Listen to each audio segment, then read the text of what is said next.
ഇല്ലില്ല, ആ സ്റ്റണ്ട് സീക്വൻസിന് ഒരു സ്റ്റണ്ട്മാന്റെ ആവശ്യമില്ല. അതെനിക്ക് ഒറ്റയ്ക്ക് തന്നെ ചെയ്യണം. പെട്ടെന്ന് എന്താന്ന് വെച്ചു,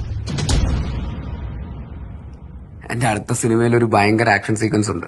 ഞാനൊരു ബിൽഡിംഗിൽ നിന്ന് വേറൊരു ബിൽഡിംഗിലേക്ക് ചാടി കയറി അവിടെ ടേക്ക് ഓഫ് ചെയ്യാൻ നിൽക്കുന്ന ഹെലികോപ്റ്ററിന്റെ അകത്തിരിക്കുന്ന വില്ലനെ ചാടി കയറി പിടിച്ചു തൂങ്ങി ഇങ്ങനെ നിന്ന് അതിന്റെ അകത്ത് പിടിച്ചു കയറി വില്ലനെ ഇടിച്ച് അവനെ ചവിട്ടി പുറത്തിട്ടിട്ട് നായകൻ വിജയിക്കുന്ന ഒരു സീൻ. സോറി, ഞാൻ ഒരു ടോം ക്രൂസും അല്ല എന്ന് എനിക്കറിയാം. ഈ അടുത്ത് ഞാൻ ഒരു ഹെൽത്ത് ഇൻഷുറൻസ് എടുത്തു. അതിനുശേഷം ഇത്തിരി കോൺഫിഡൻസ് കൂടിയിട്ടുണ്ട്. സ്റ്റണ്ടിനിടയിൽ ചെറിയ തട്ടുമുട്ടൊക്കെ കിട്ടിയാലും ബാക്കി ഇൻഷുറൻസ് നോക്കിക്കോളല്ലോ. സ്റ്റാർ ഹെൽത്തിന്റെ ഇൻഷുറൻസ് ആണ് ഞാൻ എടുത്തത്.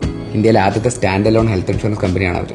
രാജ്യത്ത് എല്ലായിടത്തും 14,000 ഹോസ്പിറ്റൽസിൽ നെറ്റ്വർക്ക് ഉണ്ട്. പിന്നെ ക്യാഷ്ലെസ് പേയ്മെന്റ് പോസിബിൾ ആണ്. ഇതൊന്നും പോരാതെ എന്റെ പോളിസി എന്റെ ഇഷ്ടത്തിനനുസരിച്ച് കസ്റ്റമൈസ് ചെയ്യാനുള്ള ഓപ്ഷനും ഉണ്ട്. ഞാൻ ഇതിൽ ടോം ക്രൂസ് ഒക്കെ ആവുന്നതിൽ തെറ്റൊന്നുമില്ലല്ലോ. ഹലോ, എന്താ ആ സീനിന്